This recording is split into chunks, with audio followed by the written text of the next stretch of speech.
നമസ്കാരം.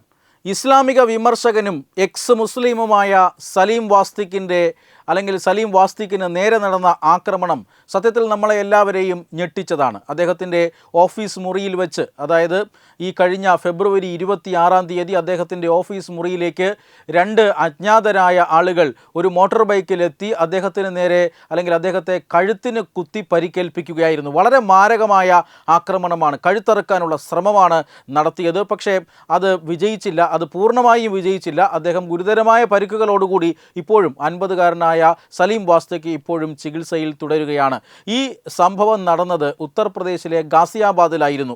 ഈ സംഭവം അറിഞ്ഞയുടൻ തന്നെ ഇത് യു പിയിലാണ് നടന്നിരിക്കുന്നത് എന്നൊരു ഏക ആശ്വാസം മാത്രമേ എല്ലാവർക്കും ഉണ്ടായിരുന്നുള്ളൂ. കാരണം ഇത് ചെയ്തവനെ ഇല്ലാതാക്കും യു പി പോലീസ് എന്ന കാര്യത്തിൽ ആർക്കും തർക്കം ആ നിമിഷം പോലും ഉണ്ടായിരുന്നില്ല. ഇപ്പോഴിതാ ആ പ്രതീക്ഷയെ അന്വർത്ഥമാക്കും വിധം ഈ കേസിൽപ്പെട്ട ഈ കത്തിക്കുത്തു പ്രയോഗം നടത്തിയ രണ്ടുപേരെയും യു പി പോലീസ് എൻകൗണ്ടറിലൂടെ വകവരുത്തിയിരിക്കുന്നു എന്ന സൂചനയാണ് എന്ന വാർത്തയാണ് പുറത്തു വരുന്നത്.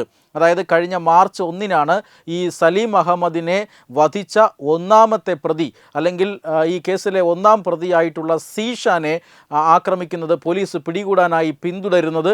ആ സമയത്ത് പോലീസിന് നേരെ തിരിച്ച് പ്രത്യാക്രമണം സീഷാൻ നടത്തുന്നു.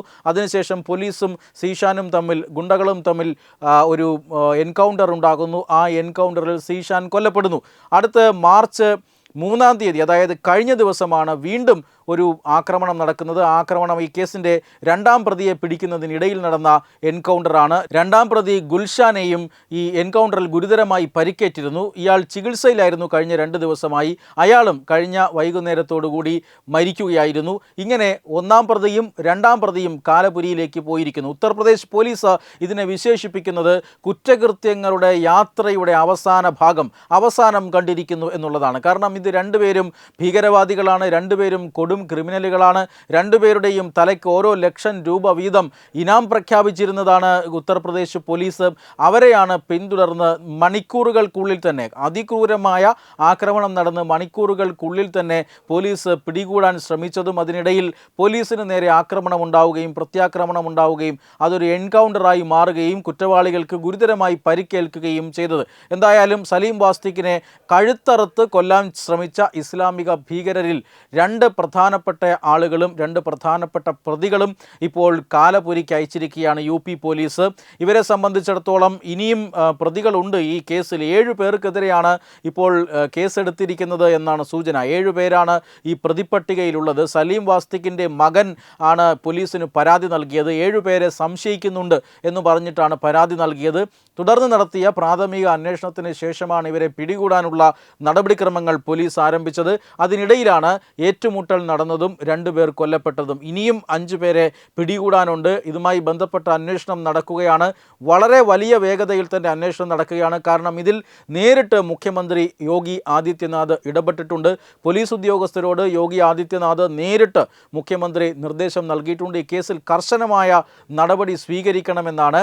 ഒരു മുസ്ലിം മതവിശ്വാസിയായിരുന്നു ഈ പറയുന്ന സലീം വാസ്തിക്ക്. എന്നാൽ പിന്നീട് തിരിച്ചറിവുണ്ടാകുന്നു. അതിനുശേഷം എക്സ് മുസ്ലിമായി മാറുന്നു.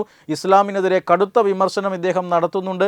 അദ്ദേഹത്തിൻ്റെ യൂട്യൂബ് പേജായ സലീം വാസ്തിക്കിലൂടെയാണ് ഇദ്ദേഹം വളരെ കർശനമായ ഇസ്ലാമിക നിരീക്ഷണങ്ങൾ നടത്തുന്നത്. അദ്ദേഹത്തിൻ്റെ പ്രഭാഷണങ്ങൾക്ക് വലിയ രീതിയിലുള്ള ആരാധകരുണ്ട്. ഇസ്ലാം മതവിശ്വാസികളെ സംബന്ധിച്ച് ഇസ്ലാം തീവ്രവാദികളെ സംബന്ധിച്ചിടത്തോളം അവരുടെ കണ്ണിലെ കരടായിരുന്നു ഈ സലീം വാസ്തിക്ക്, 50-കാരനായ സലീം വാസ്തിക്ക്. ഈ സലീം വാസ്തിക്കിനെയാണ് ഇപ്പോൾ വളരെ ദാരുണമായി കൊല്ലപ്പെടുത്താൻ ശ്രമിച്ചത്. ഇതിന് പിന്നിൽ ഭീകരവാദ ശക്തികളുണ്ട് എന്ന് യു പി പോലീസ് സംശയിക്കുന്നുണ്ട്. കാരണം കൊലപാതകത്തിൻ്റെ രീതി അങ്ങനെയാണ്, കഴുത്തറുത്ത് കൊലപ്പെടുത്താനാണ് ശ്രമിച്ചത്. ഇതിന് പിന്നിൽ നിരോധിത ഭീകര സംഘടനയായ പോപ്പുലർ ഫ്രണ്ടിൻ്റെ കരങ്ങളുണ്ടോ IS മോഡ്യൂളുകളുടെ സാന്നിധ്യമുണ്ടോ എന്നെല്ലാം കേന്ദ്ര ഏജൻസികളും അന്വേഷിച്ചു വരികയാണ്. എന്തായാലും കഴുത്തറുത്ത 2 പേരെയും ഇപ്പോൾ യു പി പോലീസ് കാലപുരിയിലേക്ക് അയച്ചിട്ടുണ്ട്. വെബ് ഡെസ്ക് തത്തുമൈ news. Brought you by Kerala AIDS control society. HIV AIDS സംബന്ധമായ സംശയങ്ങൾക്ക് 1097 എന്ന 24 മണിക്കൂറും പ്രവർത്തിക്കുന്ന ടോൾ ഫ്രീ നമ്പറിലേക്ക് വിളിക്കുക. വാട്സാപ്പിലും ഫേസ്ബുക്കിലും ഒക്കെ സ്റ്റാറ്റസ് അപ്ഡേറ്റ് ചെയ്യാറുണ്ടല്ലോ. HIV സ്റ്റാറ്റസോ HIV പിടിപെടാനുള്ള സാഹചര്യങ്ങളിൽ കൂടി അറിഞ്ഞോ അറിയാതെയോ കടന്നു പോയിട്ടുണ്ടാവാം. എന്ത് തന്നെയായാലും മുൻകൂട്ടി പരിശോധിച്ച് HIV സ്റ്റാറ്റസ് അറിയൂ. സൗജന്യ HIV പരിശോധനയും കൗൺസിലിങ്ങും ആരോഗ്യ കേന്ദ്രങ്ങളിൽ പ്രവർത്തിക്കുന്ന ICTC അഥവാ ജ്യോതിസ് കേന്ദ്രങ്ങളെ സമീപിക്കുക. നിങ്ങളുടെ സ്റ്റാറ്റസ് എന്തായാലും വിവരങ്ങൾ രഹസ്യമായി സൂക്ഷിക്കുന്നതായിരിക്കും.